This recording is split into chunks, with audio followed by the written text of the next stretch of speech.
Hey guys, how's it going? I'm back here with another video, and today I decided to bring this video, which is going to be me explaining to you guys how testing works in React in a very short amount of time, because I feel like a lot of people get confused in the beginning, and for that reason I wanted to try to simplify testing as much as I can, because it is simple. You just got to understand what you're supposed to do and what you're supposed to test. So for that reason I decided to bring this video, and before we get into the video, if you could leave a like and subscribe, I would massively appreciate it. It would help support my channel and bring more people to my channel, which I would be very grateful for if you could do that. And yeah, that's basically it. Let's get into the video.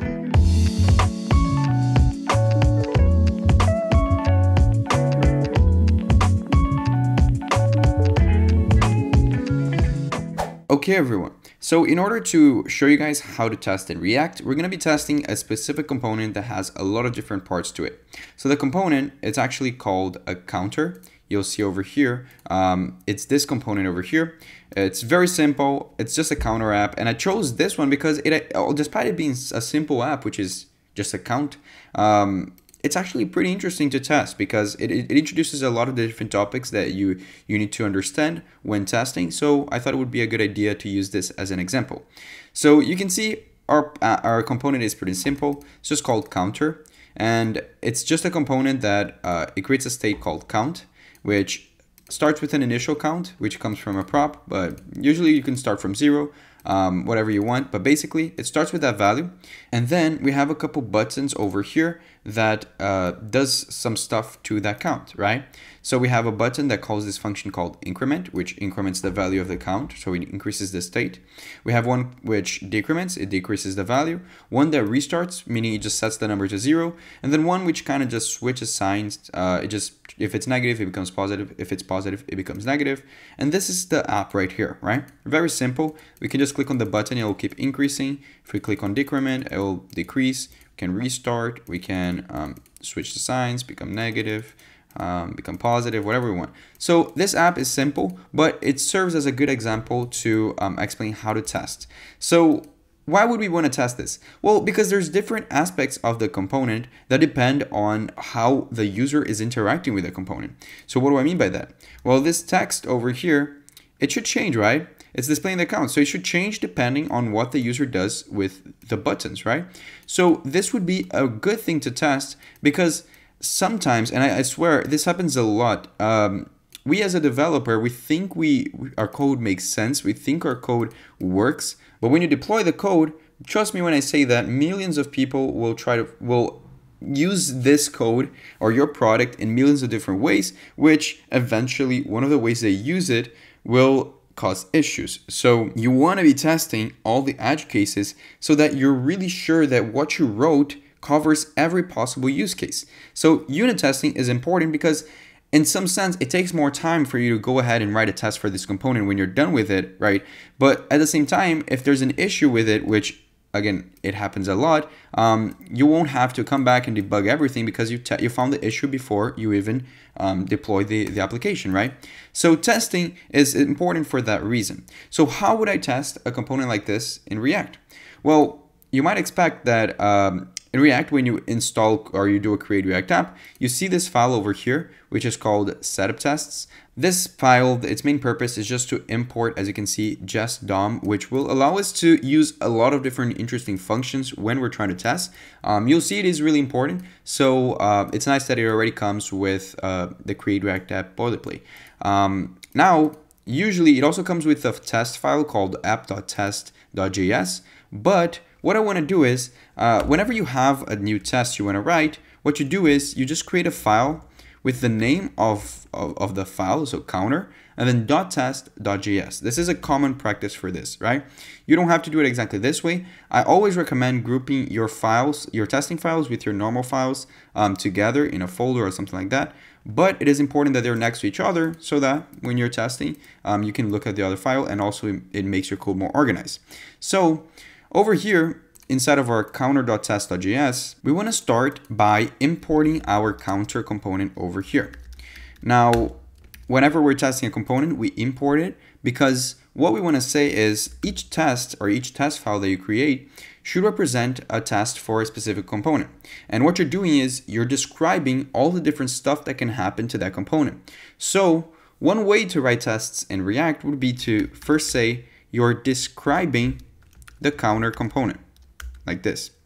Now, if you don't know what the describe function is, it's just one of the ways to start a test in React and in JavaScript in general as well.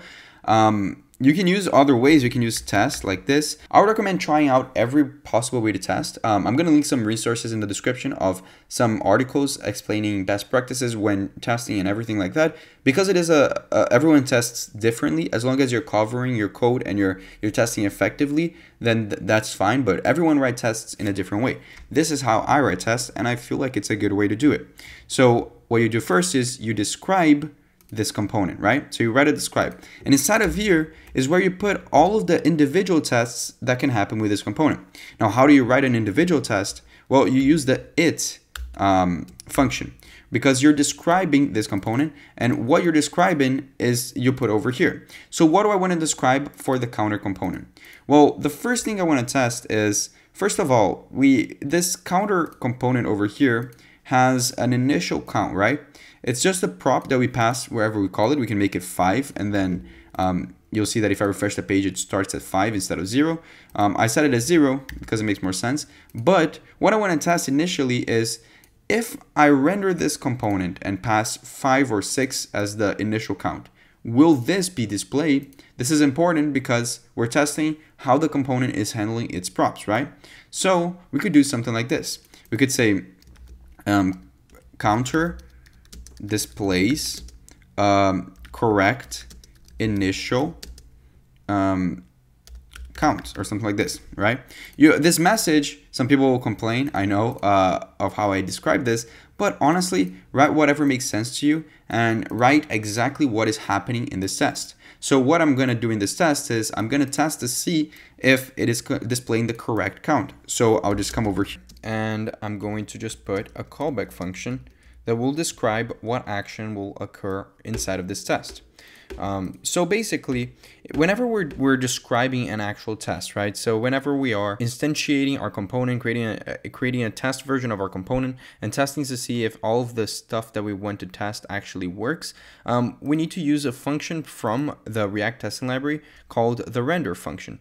So I'm going to say const over here. I'm going to open and close curly braces. I'm going to set it equal to render, and it will automatically import over here, as you can see. Now, this render function, it serves to render kind of a fake version of your component.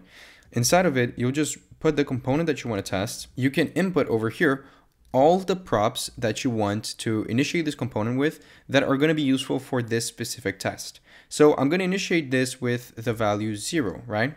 And then what I want to do is I want to grab some stuff directly from this new version of our component. What are some stuff you can actually grab from it? One of the things we can get is a function that will serve for us to find elements inside of our component. So if I want to test to see if this number over here is equal to 5, right?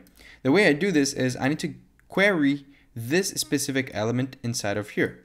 And there's many different ways to get this element or query this element. And the different ways are represented by different functions that you can get directly from this render function over here. So for example, if you write get over here, you'll see all the different functions that you can use to find an element. You can get an element by its text, you can get it by its title, its role, its display value, so many different ways. And it's also an important distinction that you can use a query as well. Now, the difference between get and query is that if I try to get, for example, an element, a button from my component, if there's no buttons in my component, it will fail my test. Now, there are some cases in which we don't want that to happen. For example, if we have a condition where sometimes it should show the button and sometimes it shouldn't show the button, we want to be able to test the case in which it doesn't show the button. So will we use the query in that case because it would just return null, which means our test should be working. Now, in our case over here, we want to use the get because there's no way there won't be any count inside of our app, right? It should really fail if there's no count. So we're gonna use the get type function. Now, which of them are we gonna choose? Well, you should read the documentation to read each one of them. I'm not going to go over each one of them individually. I'm going to use some of them, but not all. But there's one over here, which is the get by test ID. Now, all of the functions have a different version of them. They have a version called all, which is just in case you have multiple elements with the same, with similar identifiers. But we're going to be using the normal one, which is get by test ID.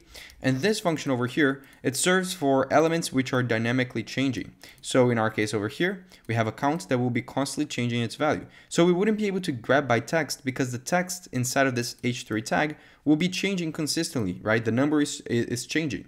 So in this kind of situations, we would be able to use the get by test ID. Now, this is a very easy one to use because all you have to do is you just have to come over here to the element you want to get. You say data test ID like this, and you just pass a value, right? For example, I can say count. And then over here, if I want to grab whatever is inside of here, I can just say const, for example, count value is equal to get by test ID and pass count over here. Now, the thing is, you shouldn't overuse this. You should only use data test ID for situations like this in which there's no other way to get this individual value. But in this case, it is useful, so that's why we're using it. And what we want to test in this specific test is if whatever value we passed as a prop over here will actually be displayed inside of this h3 tag, which is now represented by this little thing over here. Now, this is not the actual value. What this is just whatever, it's just the h3 tag. To access the value, we would have to say something like get by test ID dot text content or whatever. You can access so many things of the actual DOM element, right? So we're just accessing whatever is inside of this element. And also, it is important to recognize that this will come out as a string. So if we were to actually test to see if this is equal to 0, all we have to do is we have to formulate our test as following. We should say that we expect something to happen, and then we say what would we expect it to be, right? So we can say we expect it to be something, or we can say expect it to equal something. There's like so many different functions that you can use. You can say to have length if it is an array and you want to test to see if the length of that array is correct. There's many different functions you can use, but the important part is this one over here, where you just start by saying you expect something to happen. So what do we expect to happen? We expect that the count value over here is equal to 0 because this is the initial count we pass. Now, how would we test this over here? Well, if you want to run your test in React, there's a script automatically implemented which allows you to just run yarn test in your terminal, and it will start running all of your tests. And whenever you make any changes to your tests, it will automatically update and run the tests again. Now you see, I failed one of the tests, and this is an important thing I wanted to say. This shows over here issues that our app can have, right? Because initially our thing over here, we're testing to see if it is equal to 0, but the content we get from the element is not a number, and 0 is a number. So this minor stuff is important to test because sometimes you think something is a specific type, and sometimes it's not. So in our case over here, how would we make this work? Well, we could just convert this number or this text we get from the element into a number. And now our test will pass because now we're comparing two numbers instead of a number and a string. So this is great. We just wrote our first test, which is amazing. So what do we do now? Well, we just write more and more tests. So we tested just an initial count, right? Like whatever it is when we render the component. Now let's test to see what happens if you click on one of the buttons. More specifically, let's test the increment button.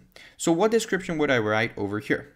I would say counter or count should increment by 1 if the increment button is clicked, right? Obviously, again, the way you describe your tests by using multiple, if you could actually use more describes if you want. It's just personal preference, but in my case I'm just keeping it like this to keep it simple. But our test in this case would just be if the count should increment by 1 if we click on the increment button.